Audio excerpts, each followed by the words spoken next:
(1970년대) 서울 강남에 최초로 대규모 아파트 단지가 들어섰습니다.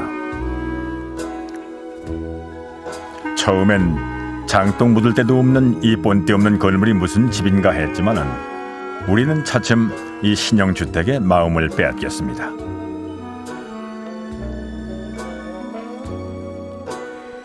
지었다 하면 날개 돋친 듯 팔려가니 아파트 분양권도 귀한 몸, 당첨만 되면 로또나 다름없었습니다. 아파트가 참 귀할 때 얘기입니다. 그런데 40년이 지난 지금은 어떻습니까? 우리는 여전히 아파트 때문에 울고 웃습니다. 아파트가 이렇게 흔해졌는데도 말입니다. 너희들의 부실 경영 13단지 주민들은 비토하고 눈물 난다. 눈물 난다. 눈물 난다. 안양땅이고 어디까지가 LH 땅인지 보자고. 동생이나 하나 다 손해야 받고. 없는 서민들이 이렇게 등쳐서 먹는 게 우리 대한민국이지. 말을 하려면 죄송합니다.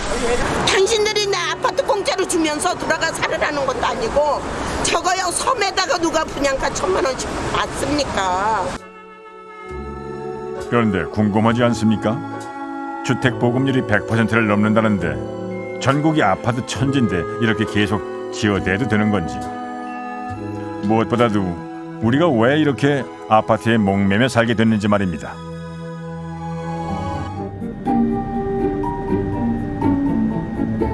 (2000년대) 초반부터 우리 주택시장에는 재건축 바람이 불었습니다. 7, 80년대에 지은 아파트들이 시설이 낡아 붕괴 위험이 있으니 허물고 다시 짓자는 거였죠. 서울시 송파구 가락동에 있는 시형 아파트도 그중 하나였습니다. 철거와 재건축 공사를 진행하려면 주민들이 집을 비워줘야 합니다. 그래서 올해 초까지 주민들 19이 이주를 했는데 수백 세대가 못 나간다고 버티고 있습니다. 아침에 틀으면 그냥 녹물이 많이 나오는데 지금 어떤 거는 여자 써서 좀 덜한 것 같네요. 재건축 결정이 난 마당에 누구 하나 녹물 나오는 수도를 신경 써주지 않습니다. 몇 군데는 됐다고 하죠. 왜 그러냐면 내가 여기도 사는데 내가 이게 17평이잖아요. 17평이면 예를 들어서 내가 30평짜리를 갈 때는 돈을 새로 진 아파트 30평을 갈 때는 돈을 얼마를 내야 한다든가 또 내가 얼마를 받아야 한다든가 이걸 알고 나가야지. 그걸 모르고 나가면 나중에 입주해가지고서 조합에서 돈 달라는 다 줘야죠. 이 아파트는 아직 재건축 규모와 비용을 결정하지 못했습니다.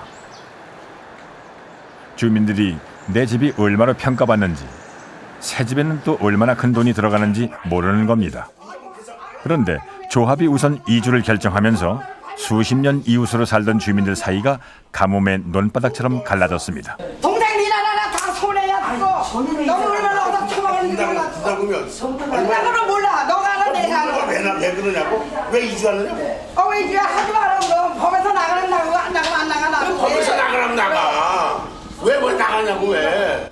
우리가 이주를 하고 싶어서 또 하기 싫어서 이게 아니라 이주 단계가 아니고 절차가 아니라는 겁니다. 우선 시공사하고 무슨 계약을 했는지 도급 계약을 우리가 봐야 되고 그다음에 우리가 그 시공사가 평당 가격이 얼마인지 더 올랐으면 우리한테 물어야 되지 않습니까? 서울의 알짜배기 땅 강남. 아파트 주민들이 재건축 조합을 설립한 건 2003년입니다. 처음엔 인기가 높았던 대형 평형 위주로 재건축 사업을 추진해왔습니다. 그러나 조합 비리 사건으로 사업이 지체도 했고 경기 침체로 대형 평형의 수익성이 기대치에 못 미치자 작년에서야 소형 평형을 늘리고 용적률을 높여 사업을 변경한 겁니다. 이제 전체 가구 수는요. 전체 가구 수는 지금 얼마냐면 황금알을 낳는다는 재건축 사업이 지금 삐그덕거리고 있습니다. 재건축을 한다는 가장 큰 목적 중에 하나가 재산가치 정식이라고 얘기할까요? 어떤 아주 속되게 표현하면 돈을 좀 벌자 그런 의미인데 부당 경기가 안 좋으면 예를 들어서 그런 어떤 수익이 원하는 만큼 안 나지 않겠어요? 예를 들어서 부당 경기가 좋을 때는 아파트 비싸게 팔으면 그만 수익이 많이 남을 텐데 지금은 아시다시피 분양가도 굉장히 그 적은 좀 떨어져 있는 상황이고 분양이 잘 안 되는 상황이고 이렇게 되니까 추진하기 굉장히 어려움이 많죠. 조합은 한 달에 30-40억의 이자를 부담하고 있습니다. 먼저 이주한 세대는 하루빨리 사업이 시작되기만을 기다립니다. 우리 빨리 나가야 돼요. 지금요 손해 엄청 비용은 봅니다. 나가고 있잖아요. 비용은 지금 경비는 나가고 있고 모든 면에 저희들도 지금 현재 금방 될 거라는 그런 마음 먹고 나갔거든요. 근데 그 기간이 한 4년 정도 흐르다 보니까 이거는 아니다 안 되겠다 싶은 생각이 드는 거예요. 5년. 지금 계획대로라면 현재 6,600세대인 가구 수가 9,500세대로 늘어나고 사업비는 3조 원 가까이 들어간답니다. 어마어마한 규모죠. 대규모 재건축 사업은 태생적으로 집값이 꾸준히 오르는 것을 전제로 한 사업입니다.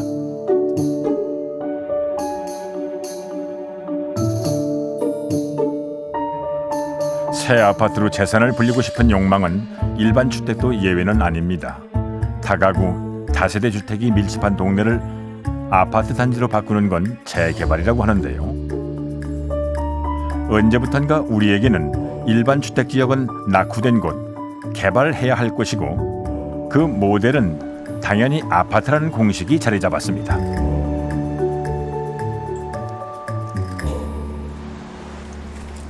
서대문구 연희동에서도 아파트 단지 건설을 위한 재개발 사업이 진행 중입니다.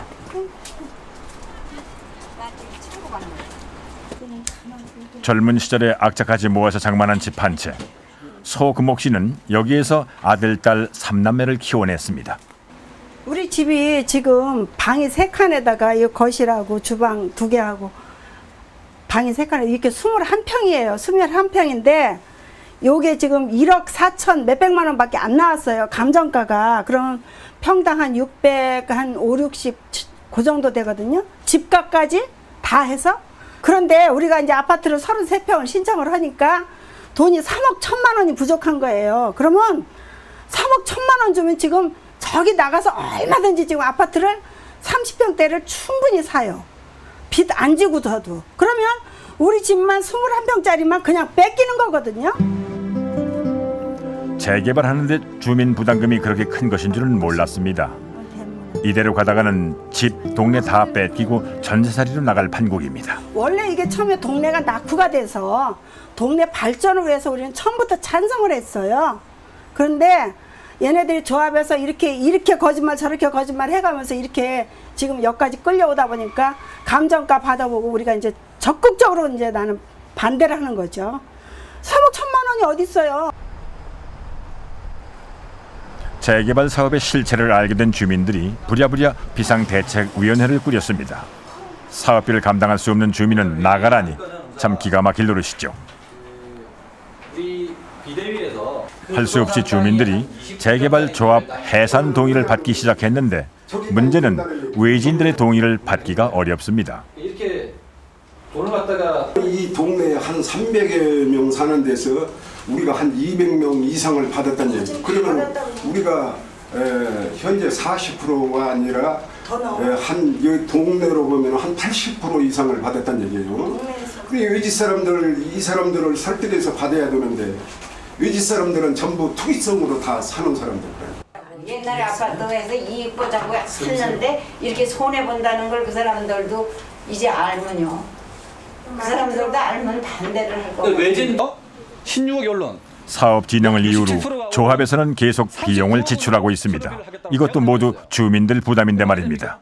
불과 1년 만에 이렇게 쟤들이 돈 무서운 줄을 모르고 동네 돈을 갖다 막 쓰고 이러는데 동네에서 이게 여러 양반들이 뭉치지 않으면은 그대로 이거 우리가 받기가 힘듭니다. 이걸 팔고 나간답니다. 재개발이라면 무조건 좋은 줄 알고 동의를 해주었습니다. 그런데 이제 와서 몇 억씩 드는 돈을 내라니 이게 무슨 날벼락입니까? 골목 안을 가득 채웠던 재개발 환영 현수막은 온다간 데 없이 연희동은 지금 찬바람이 쌩쌩 붑니다.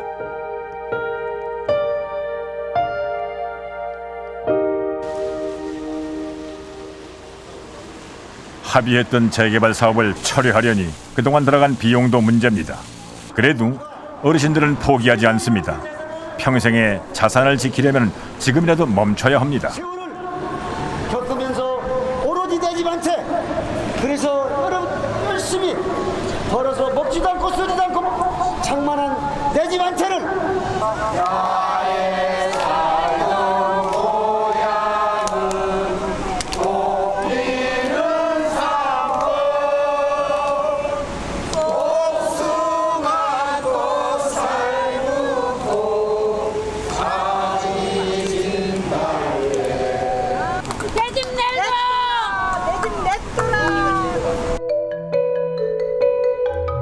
몇 년 전까지만 해도 아파트 개발은 모두가 환영하는 정책이었습니다. 원래 살던 곳보다 더 좋은 집에 살면서 자산 가치는 일취월장 오를 거라고 믿었습니다. 대표적인 게 뉴타운 개발입니다.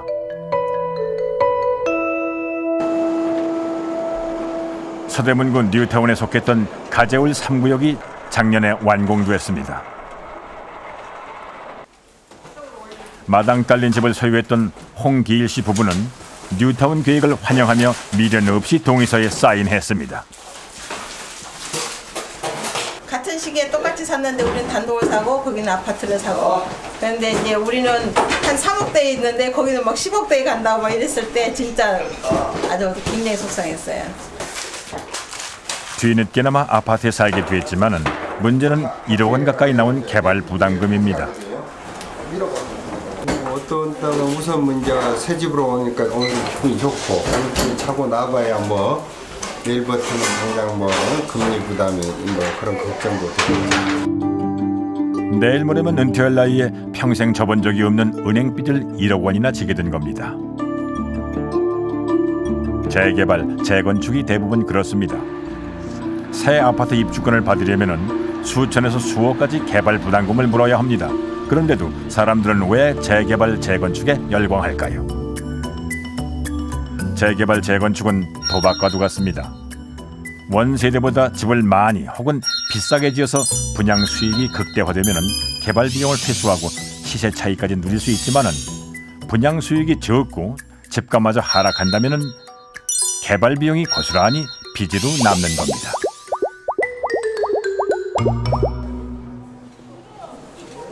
뉴타운은 사실상 빚타운이 됐습니다. 주민들은 뉴타운 계획에 찬성할 때 이런 결과를 전혀 예상치 못했습니다. 추가보다 얼마 나왔어요? 8천. 8천만 원? 10% 하니까 네. 저기에서 원래 땅이 몇 평이었죠?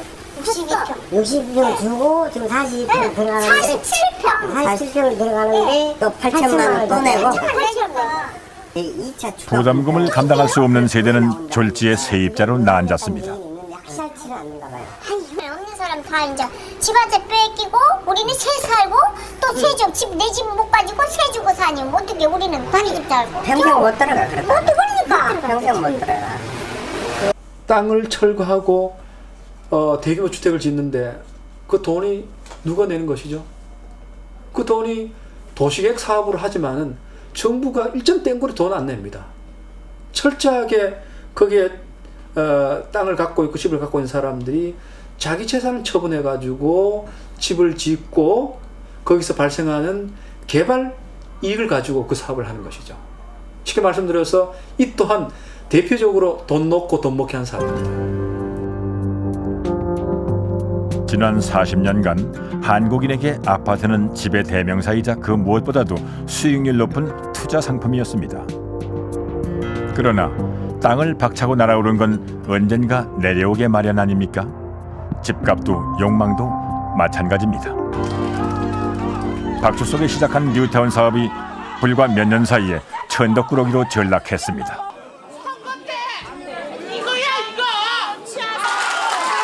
2003년에 기대 속의 뉴타운 지구 지정이 시작됐지만 막상 내용을 보니 살던 주민은 동네를 떠날 수밖에 없는 계획이랍니다.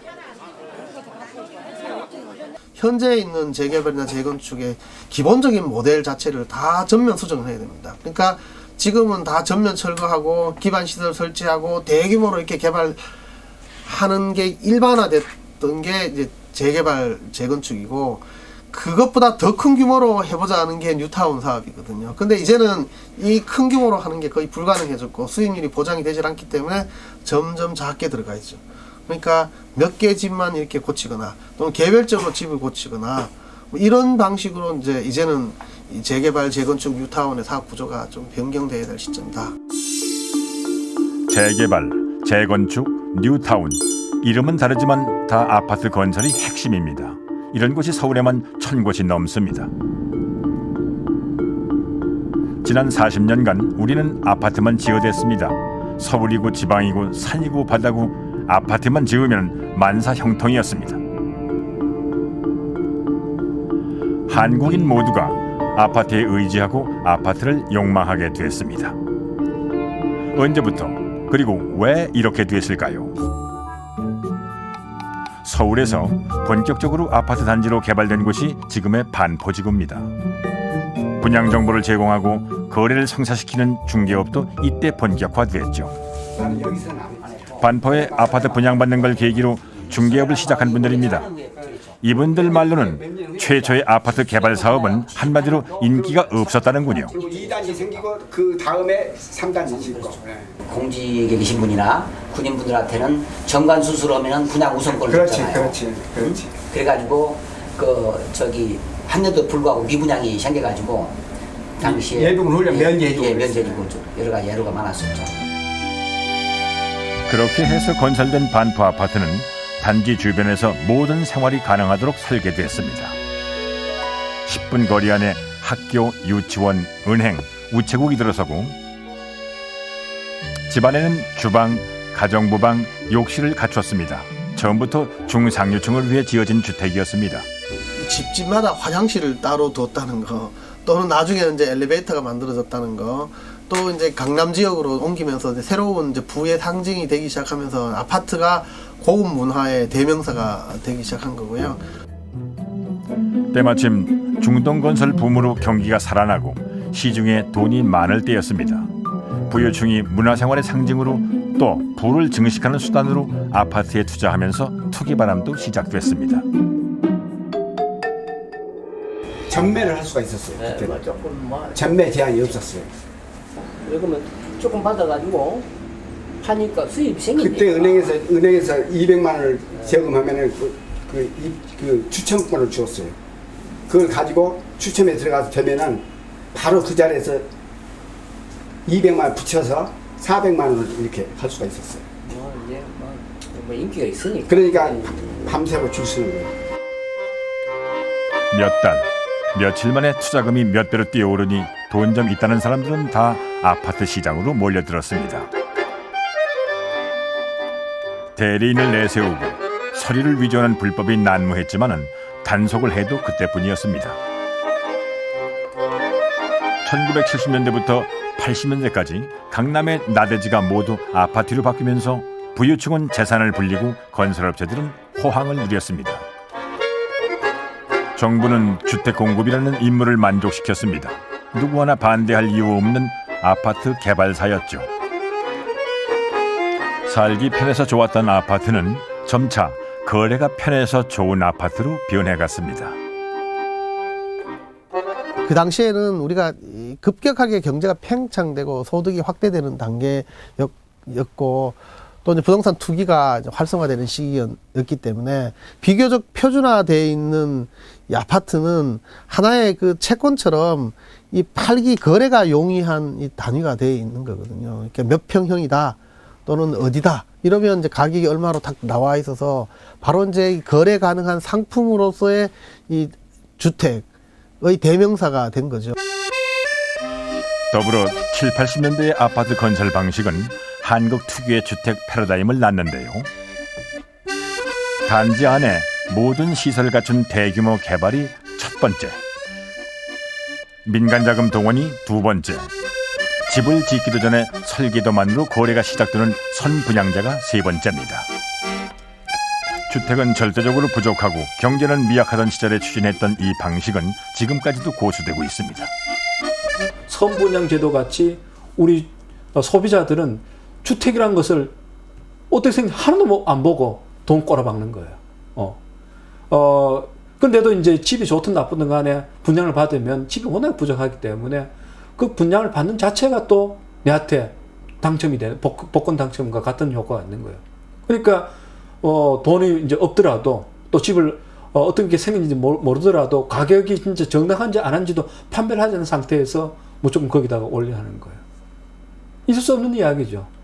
그래서 우리나라의 지금 주택 그 시장은 대표적인 비정상적 시장이에요.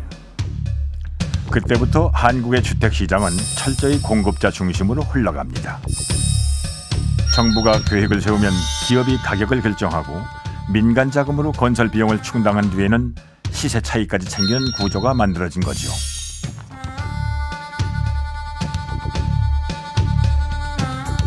이 과정에서 도시 생활에 필요한 각종 시설도 아파트 개발안에 포함됐습니다.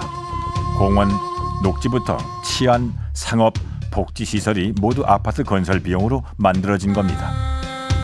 예를 들면 뭐 주차장, 놀이터, 뭐 경로당, 어린이 뭐 운동시설, 청소년 운동시설 이런 것들이 사실은 시민 모두를 위해서 또는 국민 모두를 위해서 공공이 제공해야 되는 것이라고 저는 생각합니다.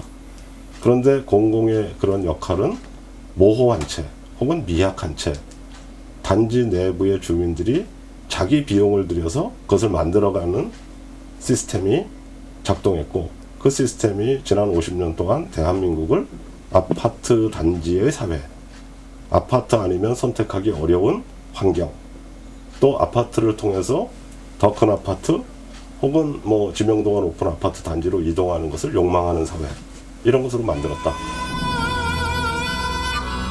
아파트 열풍은 도시뿐만이 아니라 지역에도 불기 시작했습니다. 산간 지역에도, 농촌 지역에도, 바닷가에도 아파트가 들어섰습니다. 서민들은 한결같이 중산층으로 가는 욕망의 엘리베이터로 아파트를 꿈꾸게 된 겁니다.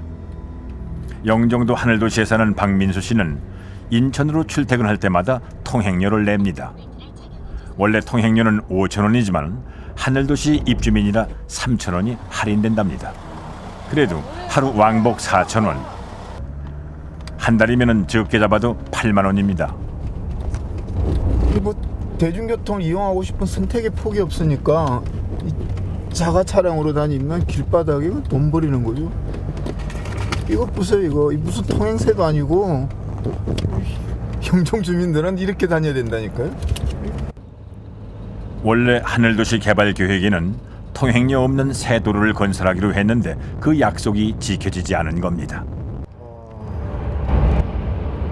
국가에 버려졌다는 느낌? 쏘갔다는 느낌. 주민들이 사실은 나의 재산권 문제 이런 것보다 그러한 상처가 커요. 어떻게 국가가 우리를 속이지? 버리지? 똑같은 심정이죠. 세상에 믿을 놈 없다고 어떻게 국가를 믿지 말라, 국가 정책을 믿지 말라라고 하면 어떻게 살아요? 영종도 신도시 건설은 인천시가 첨단산업, 교통, 물류 중심의 국제도시를 표방하면서 추진한 계획 중의 하나였습니다. 해외 자본을 유치하여서 헐리우드, 영화 스튜디오, 패션 단지를 함께 건설하기 때문에 기대 이익이 어마어마하다고 했습니다. 이 같은 인천경제자유구역의 야심찬 미래 전략은 그러나 인천시가 약속했던 장밋빛 미래는 오지 않았습니다.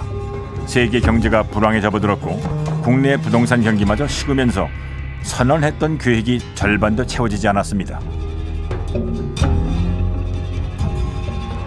예비 입주민들은 충격에 빠졌습니다. 생활은 불편하기 짝이 없고 집값은 분양가 아래로 맴도니 가는 곳마다 시비가 일고 고성이 오갑니다. 새 아파트의 꿈은 악몽으로 변했습니다. 소분양자 아싸 있으면 왜 미안합니다. 이거 여기서 찍으시면 안 되고 좀 입장을 봐주십시오. 이래야지. 발짝 딱 끼고. 여기 땅 가지세요. 청량기 가져와서 어디까지가 안양 땅이고 어디까지가 LH 땅인지 보자고. 이런 데가 어디 있습니까?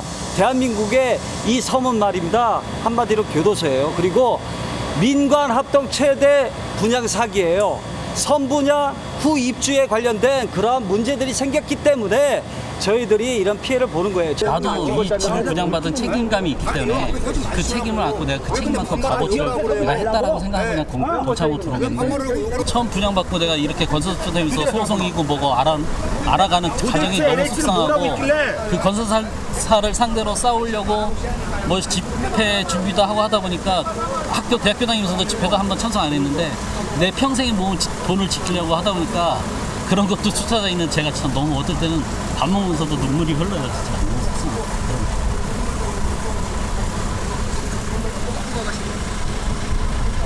이게 없는 섬인데 이렇게 등쳐서 먹는 게 우리 대한민국이지. 말을 하려면 죄송합니다. 저희 회사 입장이 뭔지 모르는데요.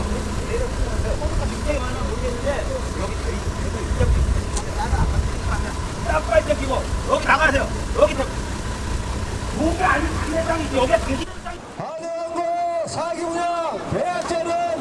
입주민들은 계약 해지, 입주 거부를 외치며 소송과 시위를 병행하고 있지만은 해결책이 보이질 않습니다. 뉴타운, 재개발, 재건축, 신도시. 전 국민의 투자처라 믿었던 아파트 불패 신화가 곳곳에서 흔들리고 있습니다. 글로벌 선도기업 사기 분양 웬 말이야! 간장을 사려면 20분을 차를 타고 운서역까지 가야 된다고 합니다. 여러분, 그런 영정 현대 힐스테이트에 입주하실 수 있습니까? 당신들이 나 아파트 공짜로 주면서 돌아가 살으라는 것도 아니고 저거요 섬에다가 누가 분양가 1,000만 원씩 받습니까? 육지 기반 시설 다 있는데요. 도보로 다 다니면서 다 할 수 있는데요. 지금요 900만 원의 분양이에요.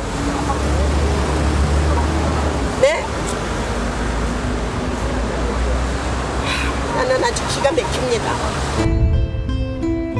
2000년대 개발 계획 중 최대 규모였던 하늘도시.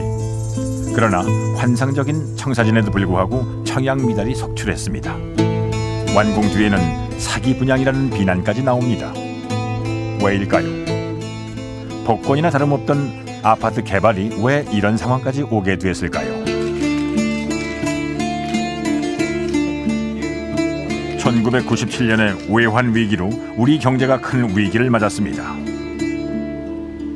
토지와 주택에 대한 양도소득세가 대폭 내릴 것 같습니다. 정부는 경기 부양의 목적으로 주택 관련 수많은 규제를 풀었습니다. 우리 경제에서 부동산 부양책은 도깨비 방맹이나 다름없었습니다. 활성화를 통해 부동산 경기를 되살리기 위해서입니다. 90년대 초반까지 많이 올랐던 집값이 쭉 떨어져서 특히 외환위기까지 해서 실질 가격으로 거의 반토막이 났었거든요. 그러면 집값이 이제 거의 뭐 바닥 수준에서 바닥 아래로 이렇게 내려가서 이렇게 올라오는 상황이었고, 그러다 보니까 지금하고는 달리 이제 적극적인 부양책을 사실 써야 됐던 때죠. 그런 과정에서 이제 이 뭐 건설 경기 부양 또는 부동산 경기 부양 이런 것들이 사실은 굉장히 강하게 이루어졌었고, 그때 이제 뭐 각종 특례 조치들이 이루어졌죠. 뭐 예를 들어서 양도소득세와 관련된 특례 조항도 있었고, 재건축 규제 이런 것들을 상당히 완화해서 이제 그걸 활성화하는 뭐 그런 조치들이 있었고. 외환 위기로 기업을 믿을 수 없게 된 은행들은 영업 방향을 가계로 돌렸습니다. 이른바 집담보대출, 부동산 개발 담보대출을 크게 늘린 겁니다. 소비자 입장에서 보면 내 돈이 없어도 내 신용 담보를 해가지고 주택 이 자금의 뭐 60% 정도를 뭐 평균자 이렇게 빌릴 수 있기 때문에 다시 또 이 공급 어떤 그런 정책이 또 활성화되는 이런 또 그 단계도 있었습니다. 부동산 거래와 개발에 대한 각종 규제가 풀리고 은행은 신규 아파트마다 수천 세대씩 집단 대출을 풀었습니다. 내 집 마련에 목마르던 서민들이나 외환 위기로 위축됐던 기업이나 아파트가 구세주였습니다. 그렇게 또 한 번의 부동산 광풍이 시작됐습니다. 그러니까 은행에서 돈놀이를 하게 되면서 이제는 건설업자들한테 이른바 파이낸스 무슨 뭐 PF사 같은 방식을 통해서 부동산 산업을 할 때 금융업에서 막 돈을 빌려준다고요. 그렇게 해서 다시 이제 이 건설을 팽창하기도 하고. 당시의 아파트 부양책은 효과가 있었습니다. 구제금융을 조기에 청산하고 경기가 되살아났습니다. 그런데 경기도 어려운 그때 우리에게 무슨 돈이 있어서 아파트를 지었을까요? 예를 들어서 이기 신도시를 만든다, 또 뭐 주택 단지를 이렇게 뭐 조성한다고 하면 거기에 이제 뭐 건설업체들이 대규모 분양을 하고 그러면 또 금융업체들이 하나씩 들어가서 이 주택 집단 대출이라는 걸 같이 이제 그 건설업체들하고 끼고 같이 이제 진행을 하잖아요. 그런 식으로 진짜 경쟁적으로 막 달라붙어서 했거든요. 그 과정에서 주택담보대출을 엄청 늘어났죠. 지난 10년간 가계부채는 2배로 불어났습니다. 2012년 가계부채가 960조, 가계소득 대비 부채 비율은 130%를 넘었습니다. 더구나 2008년에는 대형 악재가 터졌습니다. 미국발 금융위기로 세계 경제가 얼어붙은 겁니다. 수도권 아파트 매매 가격이 2008년 글로벌 금융위기 직전보다 10%가량 떨어진 것으로 부동산 나타났습니다. 시장에 적신호가 켜졌습니다. 가장 먼저 집값 상승을 주도하던 지역의 아파트, 많이 올랐던 대형 아파트 값이 떨어졌고 이 추세는 아파트 시장 전체로 확산되고 있습니다. 2008년 이후 가장 오랜 기간 동안 하락세가 지속된 것입니다. 특정 지역에서 가령 고급 아파트의 경우에 뭐 가령 이제 몇 억 정도 떨어진 것은 분명합니다. 근데 그런 지역이 있는 거죠. 그것은 이제 과거에 그만큼 많이 거품이 끼어 있었고 또 과도하게 평가됐던 것이 이제 적정하게 평가될 수밖에 없는 형편이 됐고 그것을 구입할 수 있는 수요가 충분하지 않기 때문에 불가피하게 가격이 조정되는 것이다. 이렇게 봐야 되지 않을까 생각합니다. 거품은 빠지는 게 순리입니다. 문제는 거품으로 인해 취약해진 경제 구조입니다. 그리고 이 상황은 서민에게 더 치명적입니다. 가계 대출을 보더라도 최근에 연체율이 늘고 있는데 그중에서도 3천만 원 이하 저소득층의 연체율이 가장 높습니다. 집을 팔아도 담보대출액을 갚을 수 없는 깡통주택이 19만 채라고 합니다. 이 불똥이 세입자에게까지 튀고 있습니다. 2011년에 완공된 의정부의 한 아파트. 세입자 양 씨는 1년 전에 전세보증금 9천만 원을 내고 들어왔습니다. 그런데 작년 여름부터 식당을 운영한다는 집주인이 갑자기 연락두절입니다. 들어오기 전에 등기를 띄워보니까 근저당 설정이 채권 최고액이 1억 3,400인가 되어 있더라고요. 집담보대출이 당시 집값의 60%, 그러니까 대출 한도를 꽉 채운 상태였습니다. 부동산 세 곳에서 3명의 중개업자가 괜찮다고 하니까 저는 괜찮은 줄 알았죠. 막 너무 무지하게 그냥 중개해준 사람이 괜찮아요 그러면 괜찮은가 보다 하지 이거를 보면서 쫓아다니면서 물어볼 수도 없는 거고. 예. 그게 괜찮은 줄 알고 들어왔는데 올해 들어서 집값이 좀 많이 떨어졌어요. 1년 새 집값은 5천만 원가량 떨어졌고 집주인은 잠적했습니다. 은행은 집을 경매 처분할 수밖에는 없다고 합니다. 은행에서 제일 먼저 가져가는 1억 3천 얼마를 가져가요. 1억 5천에 낙찰되면 저희는 2천 받고 그냥 나가야 되는 거예요. 근데 2천 받게 되면 저희는 또 여기 들어올 때 전세자금 대출 3천을 또 받고 들어왔어요. 그럼 1,000만 원 매력 빚쟁이가 되는 거고 정말 진짜 돈 10원 한 장 못 건지는 상황인 거예요. 집주인은 제돈 하나 없이 전세금과 은행 대출만으로 집을 여러 채 소유했다고 합니다.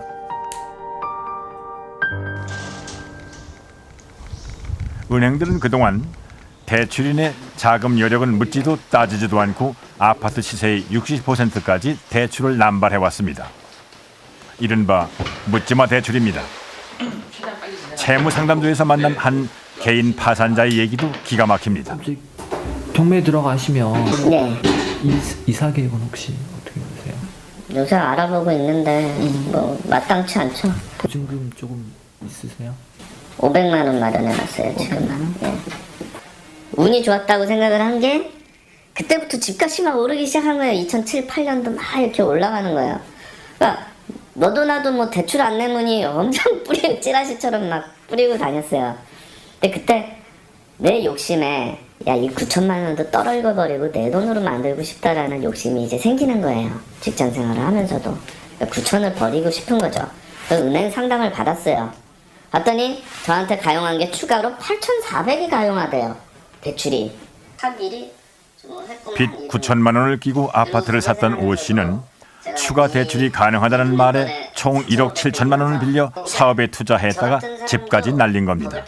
너무도 쉬운 대출이 화근이었습니다. 막말로 제가 이런 생각을 했어요. 제가 아까 9천만 원 다 있는데 8,700을 빌려준다고 그랬죠. 그걸로 상계동에 17평을 샀으면 샀어요, 당시에. 대출을 받아서 조금 해가지고. 그러니까 우리 어머니가 쓴 방법이죠, 어떻게 보면. 그러면 이 집을 사면 이 집에서 또 대출이 나오잖아요. 그러면 이걸로 또 다른 서울의 외곽을 또 살 수가 있는 거예요. 그러면 여기서 또 대출이 나오죠? 그러면 또 살 수가 있어요. 아마 한 경기도권으로 하면 한 너댓 개는 마음먹으면 살 수 있어요. 우리 정부는 그동안 부동산 정책을 만병통치약처럼 처방해왔습니다. 그러나 효과 빠르고 기분 좋아진다는 착각 속에 가계 부채라는 병은 골물대로 골맞습니다. 옛날엔 집값이 오르고 뭐 이럴 때는 은행에 돈을 빌려가 사면 절대로 깡통주택이라든가 전세 하우스포가 나타날 수가 없어요. 그런데 정부가 자꾸 주택거래 활성화시키고 가격 안정화 정책을 하다 보니까 믿고 은행에 돈을 빌려서 집을 샀지만은 실물 경제는 이미 따라가지 못한 상태에서 가격은 떨어지지 않습니까? 그러니까 그 중에서도 이제 자금력이 약하고 특히 이제 채무를 많이 진 그런 가구들은 깡통 주택을 이제 갖게 되고 하우스포로 이제 나타나게 되는 거예요. 가계 부채가 얼마나 심각한지 한국은행 자료를 볼까요? 은행 대출만 부채로 잡은 통계에서는 집값 대비 부채 비중이 평균 50%입니다. 그러나 전세보증금을 포함하면 부채 비중이 무려 71%. 부채가 집값을 상회하는 깡통 중의 깡통도 26%나 됩니다. 깡통 주택은 집값도 떨어뜨립니다. 부채가 대출 한도를 꽉 채웠을 때 시세가 20% 하락하면 대출도 20%를 갚아야 합니다. 이 돈을 못 갚으면 집이 시장에 나오겠죠. 이런 집이 많아지면 집값은 더욱 떨어질 수밖에 없습니다. 이게 그 금융권에도 여파가 없느냐 하면 여파가 있거든요. 예를 들어서 가게가 이 부채를 감당하지 못해서 계속 이제 무너지기 시작하면 예를 들어서 거기에 뭐 주택에 들어가 있는 세입자들도 문제가 되지만 이렇게 해서 빚을 갚지 못하게 되면 경매처분 들어가지 않습니까? 그러면 그런 가구들이 늘어나면 늘어날수록 사실 금융권에서도 어쨌거나 원금을 회수할 수 있는 그 기회가 점점 줄어드는 거죠. 서울의 중견 건설 기업에 다니던 최정인 씨는 얼마 전에 직장을 울산으로 옮겼습니다. 다니던 기업이 법정 관리에 들어갔기 때문입니다. 안녕하십니다. 이거는 왜 일어났어요? 가족들은 대전에서 전세로 살고 있습니다. 원래는 용인에 소유 주택이 있는데 직장 부도와 함께 은행에 압류됐습니다. 압류된 아파트? 압류된 아파트? 이 모든 불행이 명의 대여 때문에 일어났습니다. 이전 직장에서 건설한 아파트에 미분양이 생기자 아파트를 직원들 명의로 넘긴 겁니다. 이게 처음이 아니고 1998년 IMF에도 한번 이런 일이 있었습니다. 그때는 한 4년 뒤에 해결을 해주더라고요. 그래서 이번에도 그렇게 되는지 알고 이제 해줬는데. 그렇게 해서 회사가 직원 명의로 일으킨 대출이 세대당 3억이 넘습니다. 그러나 기업은 결국 법정 관리에 들어갔고 명의를 빌려준 직원들은 재산을 압류당했습니다. 명의 대여로 인한 손해를 책임지겠다고 한 경영진의 약속은 휴지 조각이 됐습니다. 자세를 그러니까 명의를 안 빌려주면은 사직을 해라 그런 조건으로 가다 보니까 직원들이 전부 안 할 수가 없는 상황이었죠. 그런데 그 어려운 상황이 2008년도 보면 그 미국발 그 금융위기가 왔기 때문에 직원들이 함부로 움직일 수 없는 상황이다 보니까 대부분 직원들이 그 명의를 빌려준 거죠. 따지고 보면 미분양 자체가 시장 예측을 잘못한 회사 책임입니다. 그런데도 법정 관리 후에 경영진은 직원들의 구제 요구를 거부했습니다. 뭐라고 말은 할 수는 없지만 사실은 참 비참해요. 그래도 한 가장이 한 회사에서 30년 동안 몸담은 회사인데 그래도 우리는 믿고 그거를 한 거잖아요. 회사에 사실은. 근데 그런 부분들이 저희가 이용당했다는 그런 부분이 너무나 가슴이 아프고 직원들이 당한 건 이른바 미분양 강매라는 겁니다. 건설업계에서는 공공연한 비밀이고 관행이었죠. 그러다 부동산 시장이 나아지면 아파트를 팔아서 문제를 해결해 왔습니다. 직원들이 개인 신용 불량이라든지 그다음에 그 재산에 대한 가압류라든지 이런 것들이 실질적인 피부로 와닿고 있다. 그래서 조사가 필요하다 이런 얘기를 했었습니다. 이 기업 한 곳에서만 피해 직원이 108명. 그간 회사가 대출이자를 부담해왔습니다. 그런데 회사가 무너지자 은행은 직원들을 상대로 대출금 회수 절차를 밟고 있습니다. 법률 쪽에 계약이 이렇게 이제 바로 이리로 갔잖아요. 이자도 이쪽에서 해주고 은행도 그거 생각하고 지금 계약한 거 아닙니까? 또 무리한 아파트 건설과 담보대출은 개인과 금융, 기업 모두에게 독이 되고 있습니다. 2013년 현재 중대형 건설사 중에 회생 절차에 들어간 기업이 19곳이나 됩니다. 호황에 취해 불황에 대비하지 못한 탓입니다. 어느 시점이 되면 과거에 주택이 절대적으로 공급 부족했던 시절에 있던 여러 업체들 그리고 이제 건설업의 규모라든지 고용자 수라든지 이것을 지탱하기 어려운 건 분명하거든요. 그러면 공급 확대 쪽에 초점을 맞출 게 아니라 이제는 이제 뭐 리모델링이라든지 재정비라든지 또는 관리라든지 새로운 형태로 전환을 해야 되거든요. 그러면 이 준비를 했어야 되는데 이 준비를 하지 않고 화려한 날이 지속될 걸로 생각하고 계속 규모를 키우고 팽창했던 이 기관으로 보면 상당히 좀 위기인 것은 맞죠. 아파트 개발과 거래는 IMF를 극복하는 데 일부 도움이 되기도 했습니다. 그러나 15년이 지난 지금은 상황이 다릅니다. 최정인 씨가 소유주로 되어 있는 미분양 아파트 180제곱미터나 되는 대형 평수인데 완공 후 3년째 비어 있습니다. 14층. 주택 경기가 꺾이기 시작한 2008년에 분양된 데다 워낙 대형 평형으로 구성돼서 미분양 비율이 높았습니다. 4층, 1층, 2층 다 비어있네요. 근데 비어있는 집이 많습니다.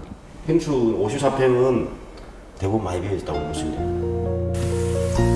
2013년 1월 전국에는 미분양 아파트가 7만 5천 개가 넘습니다. 지난 정부에서 추진했던 연간 공급 물량의 딱 절반입니다. 어떤 상품이고 재고는 생길 수 있습니다. 그러나 아파트 재고는 좀 더 불길한 미래를 품고 있습니다.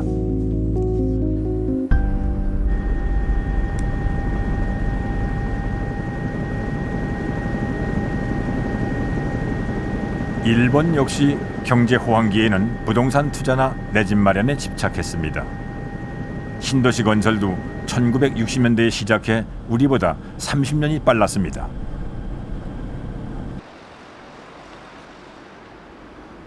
比較的作りもゆったりして、いい団地なんですが、ちょっとやっぱりその分活気がないのが目立ってしまうかなというような感じがします。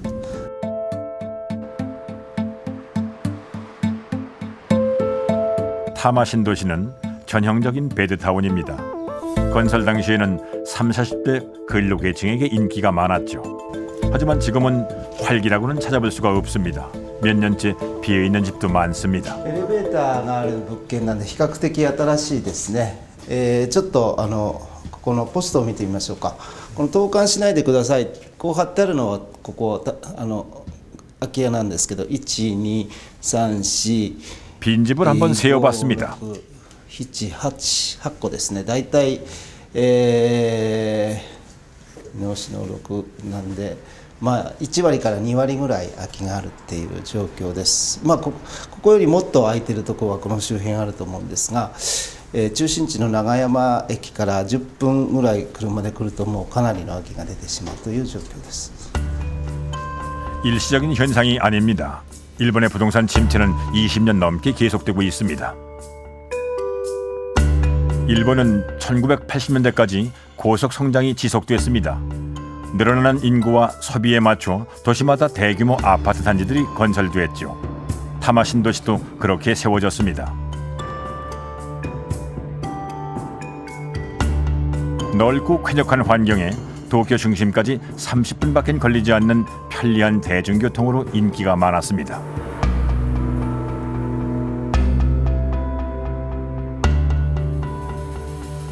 特に新築住宅を建てるということは経済学でいう乗数効果がありましてね、一軒の家を建てたものが家を建てたら家電も買うしカーテンも買うし、場合によっては車も新しくするかもしれないというふうな経済の乗数効果で、2倍以上の経済効果があると、こういうこともあってですね、経済を発展させるためにも政府として持ち家政策を進めた背景がございました。 타마 신도시에서는 아이들을 보기가 어렵습니다. 얼마 전에는 단지 안에 있던 학교도 문을 닫았습니다. 한 세대 전에 비해 새로 태어나는 아이들은 현저히 줄고 소비 수준이 높은 젊은 세대는 도심으로 떠났습니다. 신도시는 활력을 잃은 채 노인들의 도시로 변해갔습니다. 이게 부동산 호황기에 우후죽순 생겨난 아파트 단지의 현주소입니다. 日本は現在でも世帯数よりも 15% その建物の数が多い、住宅の数が多いんですね。したがって、空き家率 15% っていうのが日本の今の状態です。で、人口は減っていきますので、空き家がどんどん増えますね。そうすると買おうと思う買い手市場になりますから、買おうと思われないような住宅については値段が極端に下がるっていうふうに思います。 두 채를 끼고 다주택 소유자가 된 사람들에게는 불황이 더욱 깊습니다. 한 지방 도시에서는 여러 채 임대주택을 소유한 남자가 부동산 중개소에서 칼부림을 하는 사건까지 벌어졌습니다. 오랫동안 집을 세놓지 못했다는 게 이유였습니다. 10室持ってたんですけども8部屋空いてて2部屋しか入居者が入ってなかったんですね。で、その後、震災がやってきてで大きく壁が崩れてリフォームをしなきゃいけない。でその時に出た見積もりが1000万を超えてたと。でただでさえ家賃収入もまもなく、持ち出しで銀行返済している中にさらに1000万のリフォームをしないといけない。でそれをやらないことには当然入居者も新たに獲得できないのでニッチもサッチもいかない状況になった大家さんは何したかというと 현재 일본의 집값은 80년대에 비해 절반가량 주저앉았습니다. 빈집은 점점 늘어납니다. 더 암울한 건 이런 추세가 앞으로도 계속된다는 사실입니다. 今の価格水準を考えると実は将来的にもずっとまだまだ下がると日本の土地の価格不動産価格というのは下がるというふうに見てます。それはなぜかというとバブルがはじけて人口が減ったために実際に家を使う人たちの数が減ったということが、構造的な変化として起こってきた。日本の経済は、成長しないままだ。これによって不動産を買う人がなくなったというこの、構造変化と景気変動の2つが、重なって、これからも値上がりするという感覚は誰も持たなくなった。 부동산 거품이 절정에 이르던 시기에 일본은 불황과 인구 감소라는 직격탄을 맞았습니다. 그렇다면 우리는 어떨까요? 지금 이제 저금리죠. 그 다음에 집 노령하죠. 그 다음에 소득도 예전같이 고성장이 아니고 저성장이죠. 그 다음에 인구도 어떻게 보면 줄어들고 있죠. 결국 일본하고 똑같은 개념이거든요. 주택 구매가 가장 활발한 세대는 35세에서 54세의 경제 인구입니다. 그런데 우리나라는 이 인구가 줄고 있습니다. 인구가 늘어날 때는 늘어난 만큼 집도 많이 필요합니다. 그러나 인구가 줄어들 때는 필요한 집도 그만큼 줄어듭니다. 이제 공급 확대 정책에 브레이크를 걸어야 합니다. 지금 정부라든지 정치권이라든지 대다수 언론에서 하는 이야기는 마치 이 부동산 침체가 굉장히 일시적인 것이고 조금만 뭐 어떤 조치를 취해지면 금방 살아날 거라고 이렇게 생각하는 것 같은데 굉장히 임시 미봉책을 가지고 계속 틀어막기를 하고 있으면 그 과정에서 가계도 계속 신용 상태가 나빠지면서 계속 가계 사정도 악화될 뿐만 아니라 부동산 시장뿐만 아니라 한국 경제에도 장기 침체 기간이 길어져 버리는 거죠. 우리나라도 부동산 침체기가 길어지면서 준공업 미분양이 늘어나고 있습니다. 서울시와 SH공사가 의욕적으로 추진한 강남 같은 강북을 만들겠다던 뉴타운 사업. 그러나 완공 후에도 대형 평형의 600여 채가 미분양으로 한동안 남았습니다. 작년 가을 박원순 서울시장은 빈집에 현장 시장실까지 차려놓고 미분양 해결에 강력한 의지를 드러냈죠. 와서 보세요. 이게 횡단보도 뉴타운 정수조사 결과 보고 뉴타운 개선 대책 보고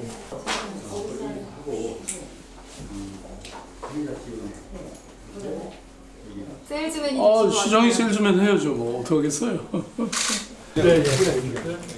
주민들 요구에 맞추어 교통, 편의시설 등 주거 환경을 개선하고 남아있는 대형 주택을 부모 세대와 자녀 세대가 함께 살 수 있는 구조로 바꾸거나 대학생 기숙사로 개조해서라도 미분양 문제를 해결하겠다는 것입니다. 상용제 거기에도 있기 때문에 그래도 안 풀린다면 이런 것도 가능하다. 우리 사회가 큰 패러다임의 변화 속에서 홍역을 치르고 있는 거예요. 근데 이게 뭐 바로 무슨 저는 정답이 있다고 생각하지 않거든요. 소득 중심에서 또 성장 중심에서 균형 성장 또는 삶의 질 이런 변화라는 것들 다 그런 것의 큰 기조의 변화고요. 그다음에 뉴타운도 다 그런 것이었잖아요. 그런 광풍이었잖아요. 그것을 이제 서서히 해제가는 데 너무나 큰 비용과 고통이 있죠. 최근 수도권에는 곳곳에 신도시 건설로 아파트 공급이 늘어났습니다. 김포 한강 신도시도 개발 이익의 기대 속에 만들어진 신도시입니다. 하지만 장기 불황과 저성장으로 접어든 마당에 그 기대가 충족됐을까요? 2012년에 완공한 이 아파트는 경기 침체의 직격탄을 맞았습니다. 계약 해지로 인한 미분양 아파트가 속출했습니다. 자금 압박을 받은 건설사는 할 수 없이 비어있는 아파트의 분양가를 30%나 할인했고 이 때문에 주민들 사이에 실갱이가 벌어졌습니다. 기존 입주자들이 할인 분양자들의 이사를 몸으로 막은 겁니다. 저희가 입주한 건 막는 거는 잘못인데 방법이 없습니다. 동양에서 합의 볼 어떤 그런 성의도 없고. 할인 분양에 대해서 난 열이 받는 거야. 왜 우리는 돈을 몽땅 다 주고 왔는데 왜 할인 분양을 30%씩 넘게 하냐고요. 그 돈 우리 돌려받아야 당연한 거 아닙니까? 맞습니다. 저는 돌려받고 싶습니다. 3일 날 저희 입주민들은 지금 건설사에 애초에 약속했던 대로 살기 좋은 아파트 단지의 환경을 조성해달라고 요구하고 있습니다. 건설사는 미분양과 자금 사정을 핑계로 주민들의 요구를 들어주지 못하고 있습니다. 입주민들은 이제 떨어진 가격은 어쩔 수 없더라도 비쌌던 분양가만큼의 쾌적한 주거 환경을 누리고 싶고 만들어가고 싶다는 입장입니다. 여유롭게 살려고 들어온 사람들의 기만하고 그러한 부분들 못 해줬으니까 그런 부분 우리가 공용 부분에 할애해서 너네들이 못 해준 거 그런 공용 부분에 할애해서 만들고 그 뒤는 우리의 힘으로 김포의 랜드마크 명품 아파트 만들겠다. 아파트 시장의 패러다임이 변하는 지금 곳곳에서 많은 사람들이 홍역을 치르고 있습니다.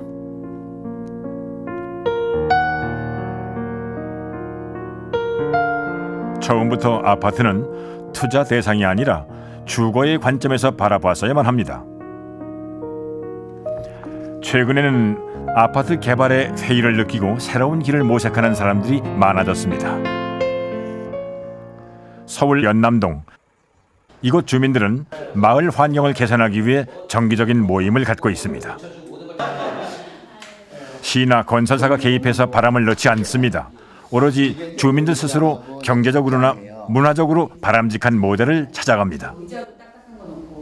아파트를 하려다가 우리는 안 하겠다 반대를 해가지고 그 아파트 하는 거에서 재건축하는 데에서 빠졌어요. 그걸 하게 되면은 이 원주민이 살 수 있는 사람이 하나도 없어요. 그러니까 다 떠나야잖아요. 왜냐면 그 아파트라든가 분양가가 너무 비싸가지고요. 그러니까 원주민이 살 수 있는 동네, 그러니까 살기 좋은 동네를 만들기 위해서 이거 하는 거죠. 주민들이 의견을 모으면 지자체에서 예산을 지원한다고 했습니다. 그래서 나온 아이디어가 주민문화센터입니다. 카페하고 3층은 어르신 나눔터하고 4층은 육아방, 1층은 연남동 관리소. 아파트 생활의 혜택으로 여겨졌던 문화, 생활 기반이 아파트 없이도 가능해진 겁니다. 연남동 주민들은 지금 마을 꾸미기에 푹 빠져 있습니다. 깨끗해져요. 우리 휴먼타운 생기면은 이 도로도 다 다시 할 거고 나무도 그런데 아까 맨 처음에 거고. 성명 아파트 단지에 그 이런 저층 주거 단지하고 차이점이 뭡니까? 안전성하고 그다음에 이제 쾌적성 아니에요. 그런 쾌적성을 위해서 주민 편의 시설을 이렇게 해달라. 동네 한쪽을 지나던 철도가 땅 밑으로 들어가 널찍한 공원도 생긴다고 합니다. 오랫동안 함께 살던 주민이 다 같이 장밋빛 환상이 아니라 지속 가능한 미래를 꿈꿀 수 있게 됐습니다. 우리가 주택정책의 패러다임을 조금만 가계 위주로 건설업체나 금융업체가 아니라 가계를 중심으로 놓고 보면 완전히 다른 구조가 보이는 거거든요.